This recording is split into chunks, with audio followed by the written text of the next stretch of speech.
नमस्कार, बहुत स्वागत है आप सभी का। मैं हूं आपके साथ सिरांधा शेखर। आप देख रहे हैं जोहार झारखंड। सबसे पहले आपको बताते हैं झारखंड से आ रहा कोरोना अपडेट। झारखंड में 294 तक अब कोरोना के केसेस पहुंच चुके हैं। हम आपको बता दें कि आज जांच जो की गई है उसमें 4 नए पॉजिटिव केस सामने आए हैं। इसके अलावा सरायकेला से 2 मामले सामने आए हैं, जबकि गिरिडीह और जमशेदपुर से एक कोरोना पॉजिटिव केस सामने आए हैं। राज्य में 5000 से ज्यादा जांच रिपोर्ट अभी लंबित है, जिसकी रिपोर्ट आनी अभी बाकी है। अभी जांच रिपोर्ट के लिए 3 दिन का इंतजार करना होता है। 3 दिन बाद जांच रिपोर्ट आती है। चेन्नई कर्नाटक से 2 श्रमिक स्पेशल ट्रेन और आने वाली है, जिसमें श्रमिक आएंगे। प्रवासी मजदूरों पर मुख्य सचिव कल बैठक करने वाले हैं। इसके साथ ही 130 प्रवासियों में कोरोना का संक्रमण मिला है। मुख्य सचिव कल बैठक करने वाले हैं। 130 प्रवासियों में कोरोना का संक्रमण पाया गया है। तो बाहर से आने वाले प्रवासी जो है कोरोना संक्रमित पाए जा रहे हैं। एसएमएस से अब कोरोना सैंपल की जांच रिपोर्ट मिलेगी। तमाम अपडेट झारखंड से कोरोना को लेकर आ रहा है। इधर मुख्यमंत्री हेमंत सोरेन ने कहा है कि प्रवासी मजदूरों को लाना और बेहतर सुविधा देना उनका लक्ष्य है। न्यूज 18 से खास बातचीत में उन्होंने कहा कि राज्य सरकारों का काम अब शुरू होता है और हम अपनी जिम्मेदारी उठाने के लिए पूरी तरह से तैयार हैं। उन्होंने संक्रमितों को नहीं बल्कि कोरोना संक्रमण को रोकना सरकार का लक्ष्य बताया। कहा जाए तो राज्य सरकार का जो विषय है वो अब शुरू होता है। अब जब मजदूर हमारे राज्य में आ रहे हैं और आप देख रहे हैं कि एक समय जहां था कि हम पूरे राज्य में एक रुके रुके से चल रहे थे संक्रमण की स्थिति को लेकर, अब बड़ी तेजी से हमारे यहाँ संक्रमण बढ़ रही है। संक्रमित लोग से नहीं लड़ना है, हमें संक्रमण से लड़ना है। और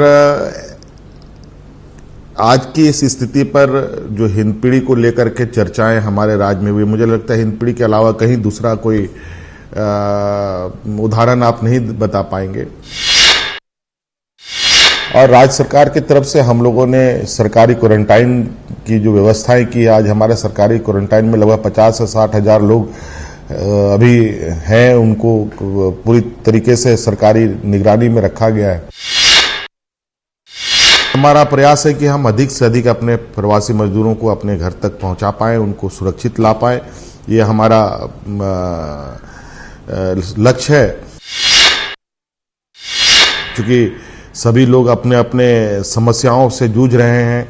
हम जैसे ही इन सब समस्याओं पर अपना कंट्रोल पा लेंगे तो जरूर उन सब बहसों में हम लोग हिस्सा भी लेंगे और अपने राज्य के लिए जो बेहतर होगा उसको लेकर के हम लोग आगे बढ़ेंगे। तो न्यूज 18 बिहार झारखंड से बात करते हुए मुख्यमंत्री हेमंत सोरेन ने साफ साफ कहा है कि मजदूरों को लाना है और सुरक्षित लाना है, यही सरकार का मकसद है। इधर माइनिंग पॉलिसी पर एक बार फिर से केंद्र और राज्य सरकार के बीच टकराव नजर आ रहा है। खनन नीति पर सीएम के बयान के बाद बीजेपी और जेएमएम के बीच बयानों का दौर शुरू हो गया है।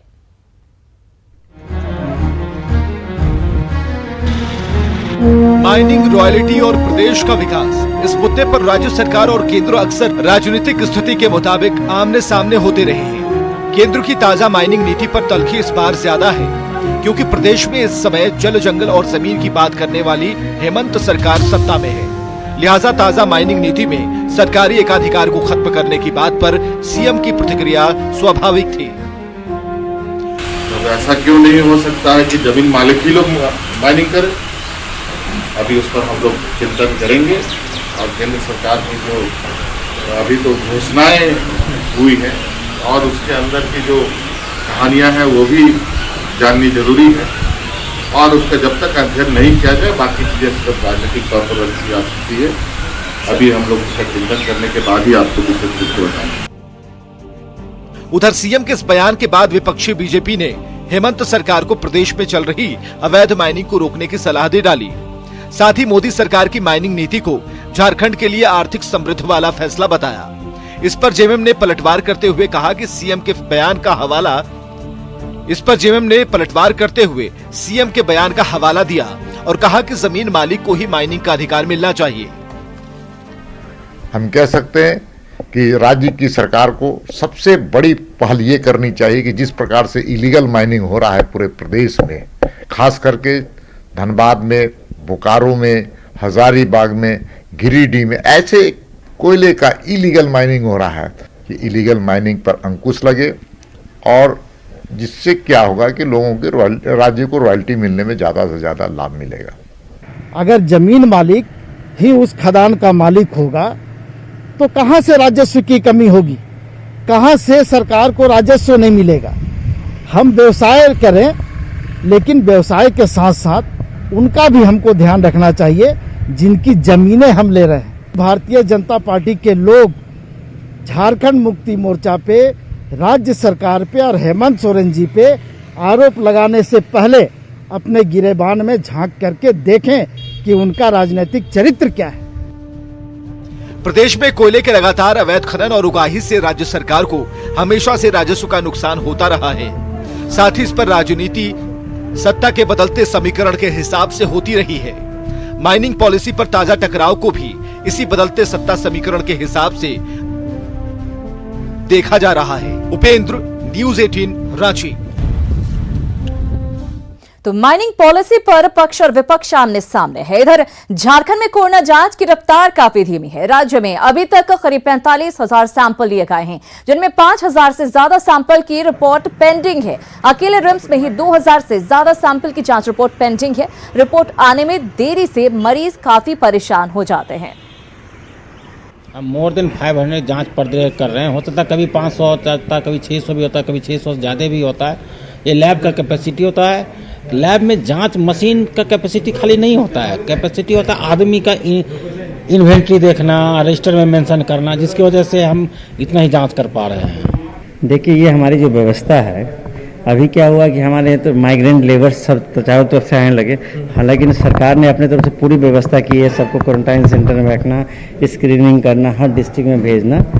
लेकिन हमारा जो लैब है जितना, वो केवल हमारा अभी रिम्स, जमशेदपुर, धनबाद और इटकी में चल रहा है। तो इस लैब का भी एक क्षमता होता है। अगर हम क्षमता के आगे काम करेंगे तो हो सकता है मेरे गुणवत्ता में कुछ गड़बड़ हो जाए।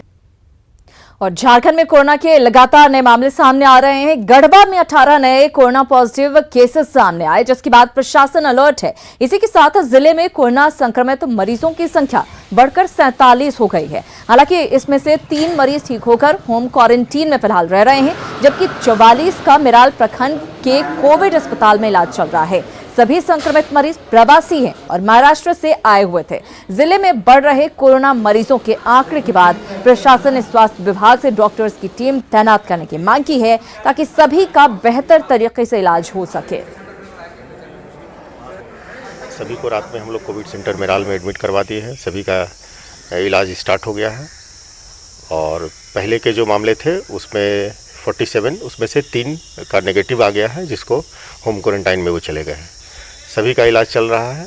हम उम्मीद करते हैं कि आने वाले समय में सभी का नेगेटिव रिपोर्ट आए।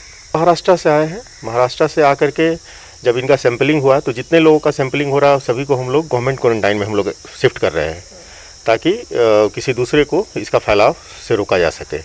तो हमारे यहाँ जो गवर्नमेंट क्वारंटाइन में है, जितने भी रेड जोन से जितने लोग आ रहे हैं, जिसका हम लोग सैंपल ले रहे हैं, वो सभी को हम लोग गवर्नमेंट क्वारंटाइन में रख रहे हैं। और लॉकडाउन में प्रवासी मजदूरों की आर्थिक सहायता के लिए एक योजना की शुरुआत की गई थी। ऐप के जरिए निबंधित प्रवासी मजदूरों को 1,000 रुपया सहायता देने का निर्णय लिया गया, लेकिन प्रशासनिक लापरवाही के कारण ये राशि अब तक नहीं मिल पाई है। सरकार ने सभी निबंधित मजदूरों को राशि उपलब्ध कराने को कहा है, लेकिन अब तक महज 1,99,608 प्रवासियों को ही पैसे दिए गए हैं, जबकि इस योजना के तहत 3,06,786 प्रवासी का रजिस्ट्रेशन हुआ। नहीं, उसमें तो हम लोगों ने डेट 30 अप्रैल तक ही का डेट दिया हुआ था। तो उस वक्त तक जितने लोगों ने अप्लाई किया था उसमें से अधिकांश को भुगतान कर दिया गया है। जो मैंने शुरुआत तो बहुत अच्छा ही हुआ था और काफ़ी लोगों को पैसा मिला है। हम लोग भी डीबीटी के माध्यम से जहाँ भी पैसा भेजते हैं, गाँव में भेजते हैं, या वृद्धा पेंशन, सुरक्षा पेंशन, विकलांग पेंशन, कहीं ना कहीं बैंक अकाउंट में डीबीटी में जाने में भी समय लग जाता है। जो भी कारण गलत हो जाता है फिर रिवाउंड होकर आ जाता है, या एक साथ हम करते हैं तो कुछ अकाउंट में गया, कुछ अकाउंट में नहीं गया। कोरोना काल में औद्योगिक नगरी जमशेदपुर की तस्वीर भी कुछ बदली सी नजर आ रही है।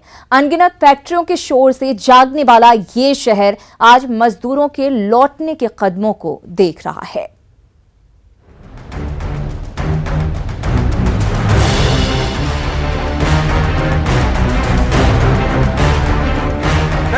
ये नजारा है घर वापसी की आतुरता और टूट रहे सब्र के बांध की। औद्योगिक नगरी जमशेदपुर में बंद हो चुकी छोटी बड़ी कई कंपनियों में काम करने वाले ये मजदूर अब घरों की तरफ लौट रहे हैं। दरअसल घर वापसी को लेकर कोई प्रशासनिक व्यवस्था नहीं होने के कारण ये मजदूर लंबे समय से यहीं फंसे थे।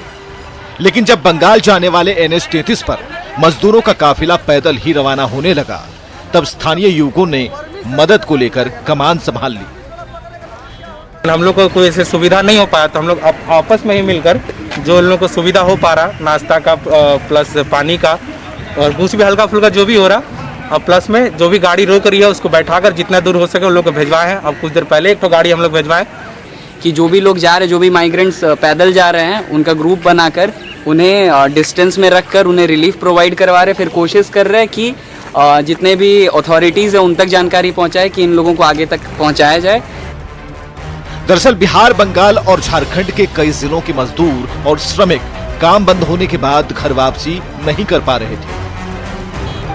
इन्हें लेकर स्थानीय विधायक सरयू राय अपने स्तर से ट्विटर पर प्रयास भी कर रहे थे।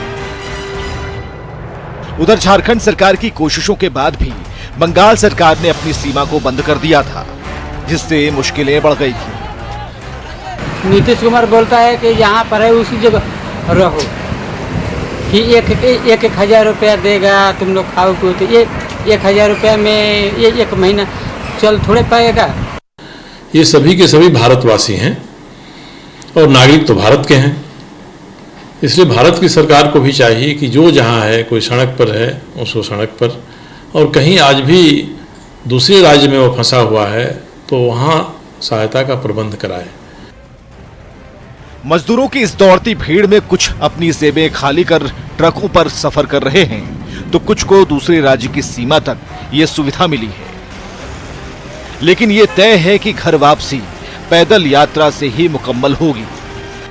बहरहाल मजदूरों की घर वापसी और उनके लौटते कदमों से उड़ती धूल में हजार सवाल हैं और बेइंतहा दर्द भी।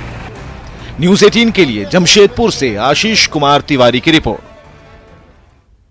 और प्रवासी मजदूरों को लेकर हटिया स्टेशन पहुंची श्रमिक स्पेशल ट्रेन के यात्रियों ने जमकर हंगामा मचाया। कर्नाटक से हटिया पहुंचे श्रमिकों ने स्टेशन से घर जाने के लिए व्यवस्था की गई बसों में सोशल डिस्टेंसिंग के उल्लंघन को लेकर हंगामा किया। श्रमिकों का यह भी आरोप है कि उन्हें बस में घंटों बिठा कर रखा गया और खाने के लिए सिर्फ 2 ब्रेड दे दिए गए। हालांकि रांची के DTO ने इन आरोपों को निराधार बताया और लोगों से संयम की अपील की है। 45 सीटर फुल है, फिर भी खड़ा करा के रखे कि और आएगी बस, ट्रेन आएगी तो उसके बाद हम लोग और इसमें देंगे। कैसे कहेंगे? तो भीड़ हो जाएगा। हाँ, तो भीड़ पूरा हो जाएगा। तो 7 बजे से खड़े हैं, बोले कि आएगी गाड़ी तब आपको छोड़ेंगे।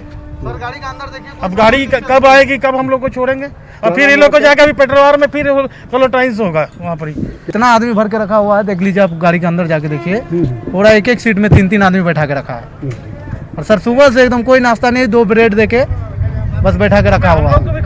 सर हम लोग को भी जान का डर है, हम लोग जब दूसरे राज्य में थे तो हम लोग को एकदम सेपरेट के साथ, हिफाजत के साथ भेजा, और हमारे राज्य घर में आके ये हालात है हमारा। पर्याप्त संख्या में बस रखा हुआ है जो जिला वाइज टेक किया गया है, जो पैसेंजर लिस्ट है उसके आधार पर, और सबको लिस्टिंग करके हम लोग बैठाकर यहाँ से जिला के लिए रवाना करेंगे। नहीं, ऐसी बात नहीं है, जो सीट है जिसका जितना कैपेसिटी है, जो हम लोग का सोशल डिस्टेंसिंग पालन करते हैं उतने के हिसाब से हम लोग गाड़ी मंगाए हैं। लोग धैर्य रखें, ट्रेन आ रही है। तो लोग जो हैं वो व्यवस्था को लेकर शिकायतें कर रहे हैं, लेकिन DTO ये आरोप मानने को तैयार नहीं। इधर लगभग 2 महीने के लॉकडाउन के बाद जमशेदपुर में छूट मिलने के बाद भारी संख्या में लोग घरों से बाहर निकले हैं। हम आपको लौ नगरी के सबसे महत्वपूर्ण चौक साकची का नजारा दिखाते हैं, जहां सोशल डिस्टेंसिंग की जमकर धज्जियां उड़ाई गई हैं। लोग बिना मास्क के बाहर बाजार में घूमते नजर आ रहे हैं। साकची बाजार का जायजा लिया है हमारे संवाददाता आशीष कुमार तिवारी ने। झारखंड में कोरोना तेजी से अपना पैर पसार रहा है और जमशेदपुर शहर की बात करें तो कल जमशेदपुर शहर में कोरोना ब्लास्ट हुआ है और एक दिन में 9 मामले सामने आए हैं। बावजूद मैं शहर का नज़ारा दिखाना चाहूँगा आपको। आप देख सकते हैं कि ये जमशेदपुर शहर का साक्षी बाज़ार है और किस तरह आप देख सकते हैं शहर का, ये माने तो जमशेदपुर शहर का सबसे बड़ा साक्षी बाज़ार है और ये चौक है जहाँ तीन मार्केट लगते हैं। और आप देख सकते हैं किस तरह लोग जो है वो बिना काम के सोशल डिस्टेंस की धज्जियाँ उड़ाते हुए सैकड़ों की संख्या में, लग रहा है कि आम दिन की तरह जैसे सब्जी मार्केट लगता था उस तरह लोग जो है वो घरों से निकलकर, कई लोग बिना मास्क के निकल रहे हैं और लोग जो है आप देख सकते हैं कि किस तरह बाज़ारों में घूमने आ रहे हैं। और कई लोग तो अपने काम से आ रहे हैं मगर कई लोग जो है वो बिना काम के बाज़ारों में घूम रहे हैं बिना मास्क के। और सोशल डिस्टेंसिंग की जो धज्जियाँ उड़ाई जाती है वो आप देख सकते हैं कि किस तरह उड़ाई जा रही है। लोग जो है वो बिना काम के सड़कों पर निकल रहे हैं। कोरोना वायरस लगातार जमशेदपुर शहर में अपना पैर तेज़ी से पाँव पसार रहा है, तो हम आपसे अपील करते हैं कि कोरोना वायरस से बचना है तो घर में रहकर कोरोना वायरस से सुरक्षित रहिए। न्यूज़ 18 के लिए जमशेदपुर से आशीष कुमार तिवारी। तो लगातार हम आपसे अपील कर रहे हैं कि घर से बाहर तभी निकलिए जब बहुत ज्यादा जरूरी हो, नहीं तो आपके लिए मुश्किल हो सकती है। इधर बोकारो की चास में पुलिस ने लॉकडाउन तोड़ने वालों पर कार्रवाई करना शुरू कर दिया है, लेकिन पुलिस की लापरवाही की वजह से एक शख्स का सिर फट गया। दरअसल चास गरगा पुल के पास पुलिस ने बाइक से जा रहे इस शख्स पर डंडा चला दिया, जिसमें उसके नाक के पास का चमड़ा फट गया और खून बहने लगा। पुलिस की कार्रवाई के बाद लोगों ने हंगामा करना शुरू कर दिया। हालांकि सिपाही ने अपनी गलती स्वीकार ली। ये ऐसे करके आए थे, यहाँ गछिया के पास सोचे कि भाग रहे हैं, बस फटाक से डंडा चला दिए यहाँ पे जो है गाछ के पास। तो आपको चोट कहाँ लग गया है? कौन चलाया डंडा? पुलिस के लोग चला? हाँ, पुलिस का कौन राम नाम है, देवेंद्र राम, वो चला दिए। हाँ, कहाँ चोट लग गया आपको? ये क्या ना यहाँ फट गया है पूरा। तो जैसा वो बता रहे हैं कि जो ना डंडा चलाए नहीं है, रोकने के क्रम में उनको लगा है ना। लेकिन बताना पड़ेगा ना कि हाँ, ये तो हम तो हमेशा समझाते हैं कि किसी पर जो है ना डंडा नहीं चलाना है। कोरोना संकट काल में रिम्स के डॉक्टर काला बिल्ला लगाकर काम करेंगे। दरअसल रिम्स के कोरोना वॉरियर्स प्रमोशन प्रक्रिया को फिलहाल टालना चाहते थे, लेकिन एम्स के निदेशक ने उनकी मांग नहीं मानी, जिसके बाद डॉक्टर ने कल से काला बिल्ला लगाकर प्रदर्शन करने का फैसला लिया है। पर्पस था कि जो हमारा 15 मई तक मानने का इनका डेडलाइन था, उसका 16 को एक नया आदेश आया जो कि हमारे बात को लगा कि हमने जो दिया है वो हमारे बात से ये मेल नहीं करता है और एक नया फरमान था जिसको हम लोगों ने प्रोटेस्ट करते हुए कल लेटर दिया कि आप उसको विड्रॉ कीजिए, कोविड तक इसको बढ़ाइए आगे डेट को, कोविड के बाद हम लोग इस प्रक्रिया को शुरू करेंगे। कोरोना बंदी के बीच शहर से लेकर गांव तक कोई गरीब भूखा ना सोए, ये सुनिश्चित करने के लिए प्रशासन को कई तरह के निर्देश दिए गए हैं। गुमला में जिला प्रशासन की ओर से नियमित रूप से जरूरतमंदों तक भोजन पहुंचाने का काम किया जा रहा है। इसमें गुमला के कई युवा पूरी ईमानदारी से प्रशासन का सहयोग कर रहे हैं।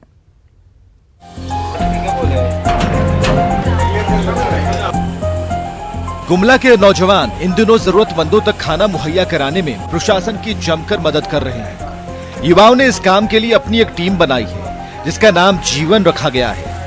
इसके सदस्य प्रतिदिन कारीगरों के माध्यम से भोजन बनवाकर उसे सही तरीके से पैक कर वाहनों के माध्यम से कई क्षेत्र में वितरित करते हैं। इस काम में लगे युवाओं का मानना है कि उनका एकमात्र उद्देश्य ये सुनिश्चित करना है कि जिले का कोई भी व्यक्ति भूखा ना सोए। सुबह से खाना बनती है, पैकिंग होती है, उसके बाद सारा भोजन पैक होकर हर रूट पर लोग हमारी निकलती है और भोजन उन लोगों तक पहुंचाती है जिनके यहाँ भोजन नहीं बन पा रहा है, चाहे भोजन नहीं मिल पा रहा है। कि जब तक ये लॉकडाउन का पीरियड समाप्त नहीं हो जाता तब तक हम प्रतिदिन वैसे लोगों को भोजन कराएंगे और जैसे जैसे ये समय आगे बढ़ता जा रहा है तो और भी सामाजिक संस्थाओं और व्यक्तिगत रूप से लोगों का सहयोग हम लोगों को मिल रहा है। जिला प्रशासन के सहयोग से संचालित इस टीम द्वारा हर रोज 400 लोगों को भोजन करवाया जा रहा है। इस सराहनीय कार्य को देखते हुए कई लोग सामने से मदद के हाथ बढ़ा रहे हैं। वहीं चैम्बर के सदस्य भी इसमें प्रशासन और युवाओं का पूरा योगदान कर रहा है। जिला के उपायुक्त शशि रंजन ने युवाओं की इस टीम को हाल ही में 1 लाख रुपए की नकद सहायता राशि भी प्रदान की थी, जिसके बाद इन युवाओं का उत्साह 2 गुना हो गया।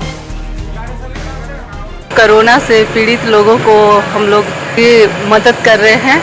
लोगों तक खाना पहुंचाने का कार्य किया जा रहा है, जिसमें हम लोग सभी सहयोगी है। पहले ही दिन से इन लोगों के द्वारा विक्षिप्त और ऐसे असहाय लोगों के बीच भोजन बना करके उन लोगों के बीच वितरण किया जा रहा है।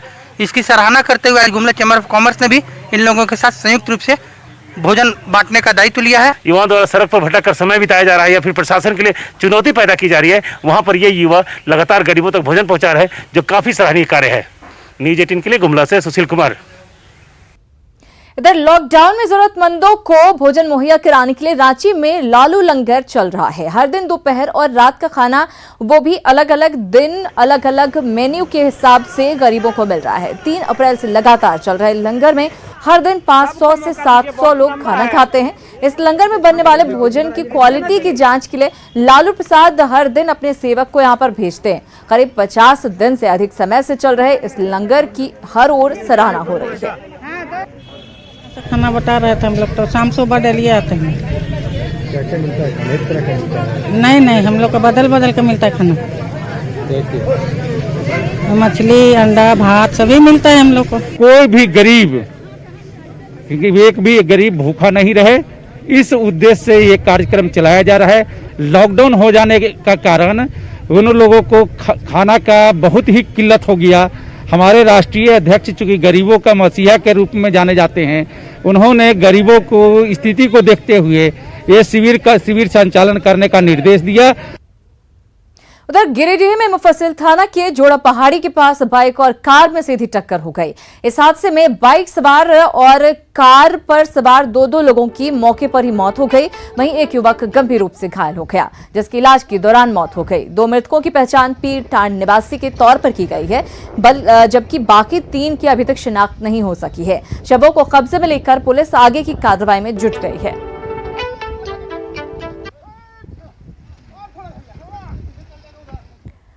और इसी के साथ इस बुलेटिन में फिलहाल इतना ही, लेकिन न्यूज 18 बिहार झारखंड पर खबरों का सिलसिला लगातार जारी है।